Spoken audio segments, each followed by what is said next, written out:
Ini kita lanjut ke Mas Zainal, Mas Uceng. Kalau itu dari yang bisa saya capture di sini ada beberapa skenario yang di Bang Zainal untuk menunda pemilu atau mungkin Bang Zainal bisa mengeksplor lagi, men-share ke kita lagi. Kemudian terkait dengan update kondisi politik terkini ya PDIP, Nasdem, P3 sudah menolak skenario yang paling dimungkinkan itu apa gitu ya. Karena kalau berhenti agak susah dikira karena pernyataan kebulatan tekad masih berlangsung di mana-mana. Kemudian juga saya pernah baca pernyataan bahwa dia cukup keras bahwa itu teroris konstitusi gitu ya. Jadi Mbak Bivitri bicara bahwa ini soal gagasan, soal nilai, bukan hanya soal hukum. Jadi karena saya anak teknik, mananya di mana sih peran nilai dan etika dalam tata negara di proses politik, di mana letaknya, dan kenapa etika soal value itu begitu hilang di tahun-tahun terakhir ini. Kalau kata Mbak Natsua tuh nggak ada yang berani bicara perpanjangan penata pemilu 3 tahun yang lalu misalnya. Dan cara yang bisa dilakukan untuk mencegah, termasuk tadi yang skenario yang paling dimungkinkan kalau ada gitu ya. Terima kasih Bang, silakan Bang, waktunya. Baik, Bismillahirrahmanirrahim. Assalamualaikum warahmatullahi wabarakatuh. Salam sejahtera untuk kita semua. Selamat sore, ya, menjelang maghrib. Sebelumnya terima kasih untuk undangannya, untuk bincang-bincangnya. Saya senang sekali bisa ngobrol kembali dengan teman-teman GAK. Tadi saya cari baju GAK saya yang lama gitu, mau saya pakai, tapi sayangnya lagi dicuci kayaknya, jadi nggak ada. Tapi alhamdulillah bisa hadir di sini untuk ngobrol-ngobrol. Saya sebenarnya mau menemani Mbak Bibip ya, nggak usah pakai share screen, tapi saya punya satu dua slide aja deh. Boleh saya dikasih kesempatan untuk share screen? Berapa bisa jadikan Bang Uceng sebagai co-host? Iya, sudah. Top share, ya. Karena di sini belum. Di stop sudah dulu. Sekarang. Oke. Sudah co-host, silakan. Rencananya saya benar-benar mau menemani Mbak Bibip sebenarnya, cuman saya ingin menjelaskan sebuah konteks penundaan pemilu yang menurut saya, karena pertanyaannya pas banget. Jadi kalau ditanya soal bagaimana skenario ketatanegaraan penundaan pemilu, pasti ada dua jalur utama. Ya. Jalur pertama tentu saja adalah jalur konstitusi, perubahan konstitusi. Yang kedua adalah jalur non perubahan konstitusi. Kalau jalur perubahan non konstitusi rasanya harusnya kita coret sekarang. Ya, harusnya kita coret. Kenapa kita coret? Karena harusnya tidak mungkin bisa dilakukan penundaan dengan jalur non konstitusi. Nah, ada banyak argumentasi untuk bisa dipakai. Satu, misalnya kalau mau menggunakan model yang sempat ditulis oleh Prof. Yusril soal dekret, saya setuju ya, dekret itu bukan sebagai sebuah sumber hukum formil. Dia lebih sumber hukum yang bernuansa politis. Makanya kenapa biasanya yang namanya dekret itu sifatnya adalah post factum. Ya, post factum itu maksudnya setelah dekret dikeluarkan, baru bisa ketahuan dekret itu benar atau tidak. Nah, saya termasuk yang mengatakan dekret itu tidak boleh lagi diulangi dalam konsep kita. Kalau keadaan darurat pun, Presiden bisa mengeluarkan undang-undang cepat yang kita sebut dengan Perpu. Ya, jadi tidak ada alasan untuk mengeluarkan baju dekret. Lagi pula harus kita ingat, Gus Dur dijatuhkan bukan karena kasus Bulog Gate, Brunei Gate, tapi dijatuhkan karena kasus maklumat Presiden atau semacam dekret yang dia keluarkan pada tanggal 22 Juli saat itu. Jadi dekret atau pilihan non konstitusi menurut saya pilihan yang harus dihilangkan. Nah, terus ada kemudian yang mencoba menggoda secara historis kan, dengan mengatakan bisa saja toh dilakukan perubahan dulu tanpa mengubah undang-undang dasar, dilakukan Presiden Soeharto dari tahun 68 dia tunda ke tahun 71, dan Presiden Soeharto menunda lagi dari tahun 76 menjadi 77. Nah, ini pun menurut saya secara historik sedikit agak sesat. Ya. Kenapa? Karena kenapa dulu kita relatif lebih mudah menunda pemilu? Ada dua alasan historisnya. Yang pertama karena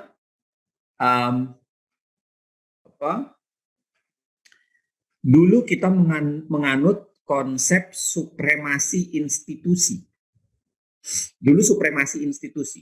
Ya, makanya pasal 1 Undang-Undang Dasar kita itu mengatakan kedaulatan di tangan rakyat dan dilakukan sepenuhnya oleh MPR. Itu yang disebut dengan supremasi institusi. Sepanjang MPR menginginkan, sepanjang MPR merestui, relatif mudah untuk melakukan apapun. Ya, apalagi postur MPR itu memang adalah lembaga tertinggi negara. Jadi kalau dia mau menunda, dia putuskan menunda atau dia putuskan apapun relatif mudah. Karena dia lembaga tertinggi, yang lainnya pada ngikut.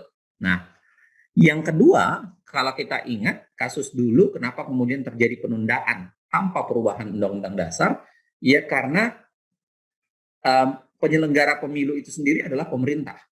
Berbeda dengan Undang-Undang Dasar sekarang yang mengatakan penyelenggara pemilu itu adalah KPU. Jadi dulu karena penanggung jawabnya adalah pemerintah dan pemberi restu supremasinya itu adalah MPR, relatif mudah menundanya. Walaupun menggunakan alasan yang relatif sama. 68 ke 71 itu menggunakan alasan kondisi ekonomi. Ya. Walaupun kondisi ekonomi itu memang faktual, tetapi kalau alasan politiknya sebenarnya adalah karena Soeharto masih sedikit khawatir dengan kekuatan pro Soekarno, khususnya PKI dan kaum nasionalis, ya, nasionalis terbatas gitu, ya bisa jadi PNI. Nah, tapi maksud saya adalah ada ketakutan Soeharto terhadap itu, karena proses pembersihan anggota PKI kan belum tuntas ya, dimulai tahun 66 sampai 67. 68 dia masih khawatir belum tuntas. Nah, ini banyak yang tidak diketahui orang dengan mengatakan pemilu 55 langsung ke pemilu tahun 71 sebenarnya itu agak keliru. Karena antara 55 sampai 71 itu ada beberapa kali pemilu. Khususnya tahun 56, 57, 58. Walaupun itu adalah pemilu-pemilu yang bersifat lokal, pemilu provinsi. Dan kalau kita baca beberapa literatur soal pemilu pada tahun-tahun itu, khususnya 56, 57, 58, memang konstelasi kepartaian itu menguatkan PKI. Karena PKI itu berhasil cukup banyak menyapu bersih kemenangan di pemilu-pemilu lokal itu, pemilu-pemilu provinsi di berbagai negara, di berbagai provinsi itu, khususnya di Jawa dan beberapa daerah luar. Nah, jadi Soeharto menggunakan alasan itu ya untuk kemudian menunda pemilu dari 68 menjadi 71. Nah, disitulah kita tahu bahwa Ali Murtopo mulai menyusun potret ya, penyederhanaan partai menjadi 3 partai. Walaupun belum diterapkan tahun 71, tapi akhirnya kemudian diterapkan tahun 77 ketika terjadi fusi partai menjadi 3. Nah, apa yang saya mau bilang sebenarnya, ide-ide non-konstitusional itu ide-ide tanpa perubahan konstitusi itu ide-ide yang sudah tidak mungkin ada. Ya, jadi kalau ada ide orang yang mengatakan kita tunda undang-undang, kita tunda pemilu tanpa perlu mengubah undang-undang dasar, menurut saya kita harus tolak ide itu. Karena memang tidak ditemukan lagi penjelasan logis, rasional yang bisa mengatakan itu. Nah, yang kedua, kalau masuk ke rezim penundaan pemilu dengan perubahan undang-undang dasar, ini ada 3 kemungkinan. Ya, ini ada 3 skenario besar. Yang pertama, yaitu cara langsung perubahan undang-undang dasar dengan menggunakan alasan-alasan pembenar. Ya, misalnya kondisi ekonomi tidak bisa, popularitas atau suara rakyat tinggi sekali, biaya pemilu besar, kesinambungan kerjanya penting, makanya atas alasan itu diubahlah Undang-Undang Dasar. Nah, ini kalau cara ini yang dipakai relatif rapuh, karena mudah sekali kita bantah. Misalnya popularitas atau suara rakyat, ini harus kalau Mas Jayadi Hanan hadir, mungkin dia bisa menjelaskan, tapi izinkan saya menjelaskan sedikit saja. Ini alasan yang tidak mungkin bisa diterima. Ya, kenapa? Karena popularitas atau suara rakyat itu sebenarnya tidak ada dua peta yang berbeda antara popularitas tingkat kepuasan Jokowi dengan dukungan untuk perpanjangan atau penundaan. Dua data yang berbeda. Ada 3 survei besar ya, yang cukup terkenal dan cukup kredibel, Indikator, LSI, dan Kompas itu membahasakannya secara berbeda. Walaupun di 3 survei ini, Indikator, lalu LSI, dan Kompas menaruh popularitas Jokowi di sekitaran 70%, tetapi sebaliknya kalau mau menunda pemilu itu tidak. Ya, mereka menghendaki 2024 tetap ada pemilu dan tingkatnya juga tinggi. Bahkan kalau kita mau pakai logika ini menurut saya menarik untuk ditarik ke arah dukungan partai. Di salah satu survei itu, surveinya Indikator bahkan, dia petakan ya pemilih partai. Jadi 3 partai yang menghendaki ditundanya pemilu, yaitu Golkar, PAN, dan PKB, itu dalam survei itu, khususnya untuk simpatisan mereka aja menolak yang namanya isu penundaan pemilu atau perpanjangan masa jabatan. Tetap menghendaki ada pemilu di tahun 2024. Artinya apa? Ada banyak sekali yang bisa kita bahas di sini. Artinya kita bilang, ya kalaupun Jokowi populer karena memang angkanya tinggi sekali ya di bulan-bulan Desember, Januari, Februari itu tinggi sekali. Tapi mungkin sekarang kalau survei itu akan menurun karena kasus minyak, ya kasus minyak goreng dan lain sebagainya. Saya nggak tahu ya, tapi bisa jadi menurun.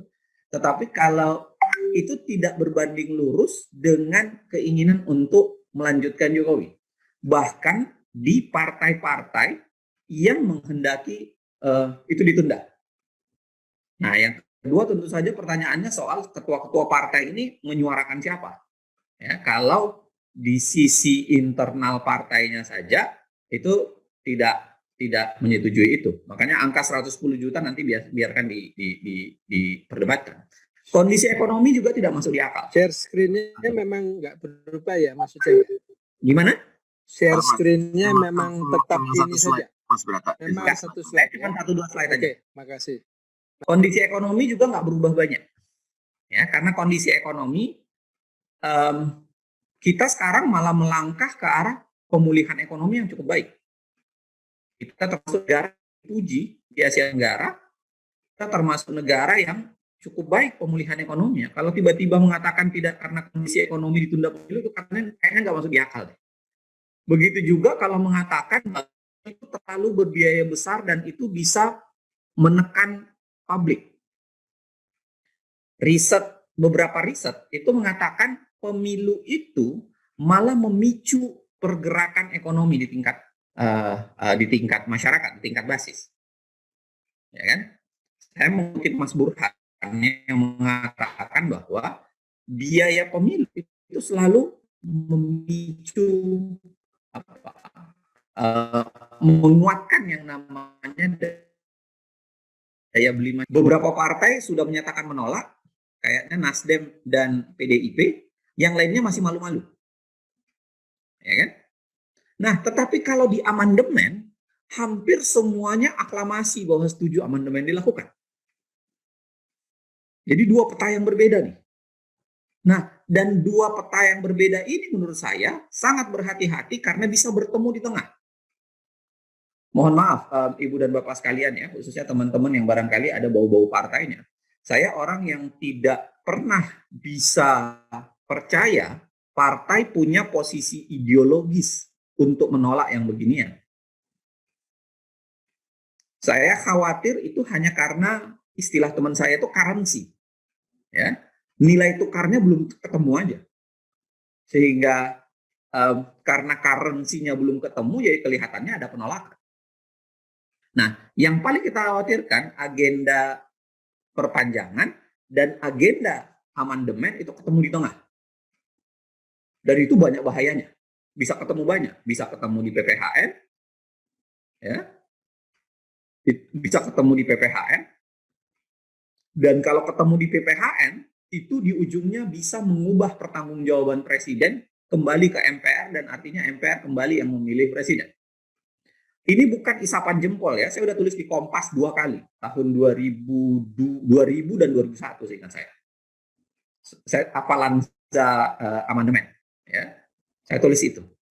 Saya sudah mengatakan bahwa yang paling bahaya dari skenario amandemen itu dengan menghadirkan PPHN atau menghadirkan konsep macam GBHN, maka di ujungnya nanti adalah pemilihan kembali ke parlemen, kembali ke MPR. Dan ini kita tidak karena ketua MPR sendiri kembali menyuarakan ini dalam sebuah diskusi, dan itu dikutip begitu banyak media yang mengatakan bahwa ya kita bisa mempertimbangkan hingga kembali pemilihan presiden itu adanya di MPR. Nah, dan menurut saya kalau pemilihannya itu balik ke MPR, itulah currency yang sangat mungkin dijadikan alat tukar.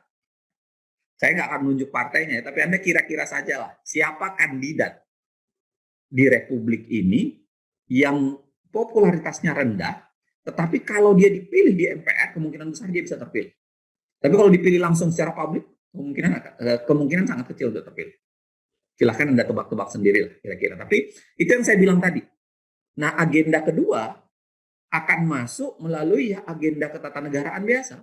Karena MPR juga sedang rajin. Dan bahayanya MPR rajin ini, karena bukan hanya sekedar DPD, 575 anggota DPD, tapi 134 anggota DPD, 575 anggota DPR, tapi 134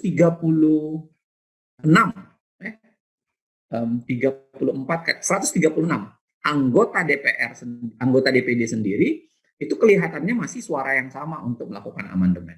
Kita belum tahu bagaimana perubahan sikap DPD. Nah, ini juga sama mengkhawatirkannya dengan yang pertama, karena bisa ketemu. Apalagi kalau misalnya ada janji sekarang perpanjangan, nanti berikutnya pemilihan balik ke MPR.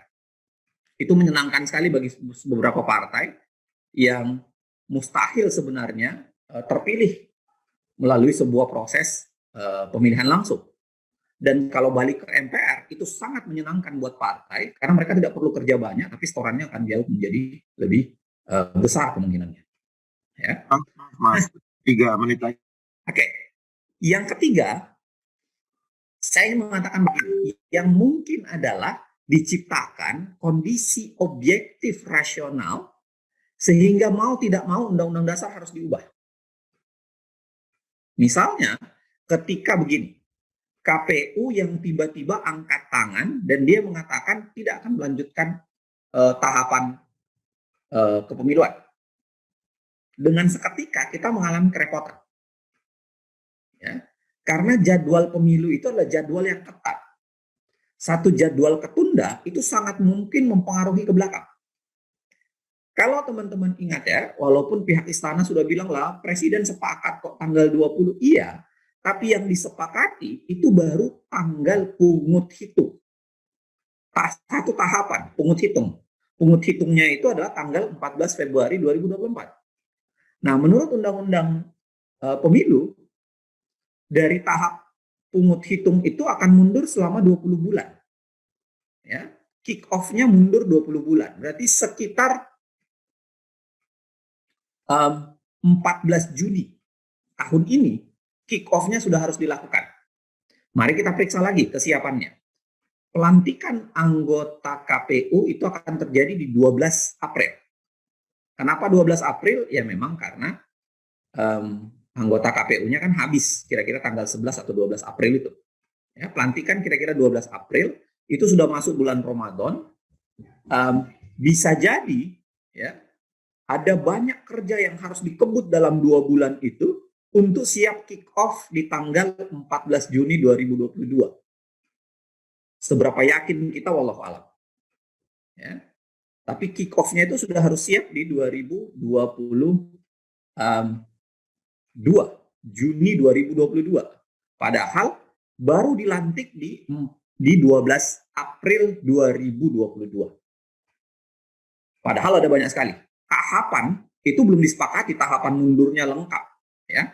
PKPU-nya belum dibuat. Karena tahapan itu kan harus dibuat aturannya. Pendaftaran partai harus ada aturannya. Ada PKPU tahapannya itu belum ada. Ya, belum dibuat khusus untuk pemilu 2024. Belum lagi anggaran. Anggaran ini perdebatannya akan alot. KPU meminta 80, kemudian turun menjadi 76. 2019 itu anggarannya sekitar 28.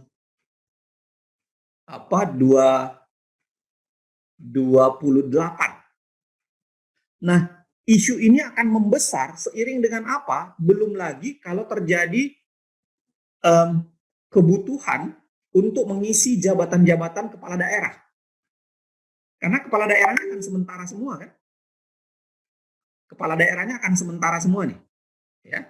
Khusus yang berhenti, kepala daerah yang berhenti di tahun 2022 dan awal 2023 itu pasti penyelenggara atau pejabat sementaranya itu udah panjang sekali tuh. Kalau kita lihat undang-undang pemilu mengatakan bahwa perpanjangan atau PJS itu sebenarnya hanya bisa sekitar 2 tahun. Nggak boleh lebih dari 2 tahun. Karena pejabat sementara itu menjabat sementara 1 tahun, lalu dapat diperpanjang 1 tahun lagi dengan nama yang sama atau diganti. Artinya cuma 2 tahun.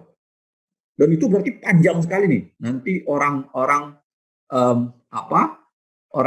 akan masuk, ya. Orang-orang kemudian akan masuk, banyak sekali orang yang masuk akan menjadi pejabat sementara. Nah, ini yang saya bilang, kalau kemudian KPU-nya yang menyerah, misalnya mengatakan anggarannya ya tidak disepakati, lalu kemudian PKPU-nya tidak siap, dengan seketika tercipta kondisi objektif, rasional, konstitusional untuk menunda pemilu. Nah, itu menjadi berbahaya sekali. Nah, terima kasih. Terakhir, maaf ya. Ya, satu lagi ya. Oke, siap. Terakhir, hanya sekedar mengunci pertanyaan soal teroris konstitusi. Ini yang saya ingin bilang bahwa cara-cara mereka merancang perubahan amandemen, baik dengan membuat alasan tidak masuk di akal seakan-akan masuk di akal, atau menumpang pada agenda ketatanegaraan perubahan undang-undang dasar yang memang sedang banyak dibicarakan oleh MPR. Dan ini hati-hati loh, banyak intelektual kelas kambing yang siap menyokong, ya, kemungkinan untuk mendorong perubahan undang-undang dasar. Dan yang ketiga, atau kemudian menciptakan kondisi, saya ingin mengatakan pihak-pihak ini orang yang berpikirnya itu hanya meneror konstitusi dan menakut-nakuti dengan power yang dia miliki. Kalau kita bicara teroris kan begitu kan, menebarkan ketakutan, menebarkan tekanan, itu menggunakan power yang dia punya. Ya, saya pikir penting untuk kita mengatakan secara naming and shaming bahwa orang-orang seperti ini apa bedanya kemudian dengan teroris, ya, yang kemudian menggunakan terornya untuk menunda pemilu. Itu pengantar dari saya. Mohon maaf. Terima kasih, Bang. Maaf lebarkan. Ada beberapa hal yang saya catat tadi bahwa faktor-faktor yang dibicarakan, popularitas, ekonomi, biaya, kesinambungan itu nggak logis, dipatahkan, dan juga sudah ada partai-partai yang bisa besar yang menolak, tetapi tidak berarti agenda amandemen ini sudah berhenti karena bisa bertemu kepentingan-kepentingan di DPD maupun Capres, tidak langsung di MPR, dan juga mungkin yang kedua adalah KPU-nya yang pasangan, ya, yang tidak sanggup kondisi objektif. Oke, terima kasih Bang Uceng. Saya screen lagi.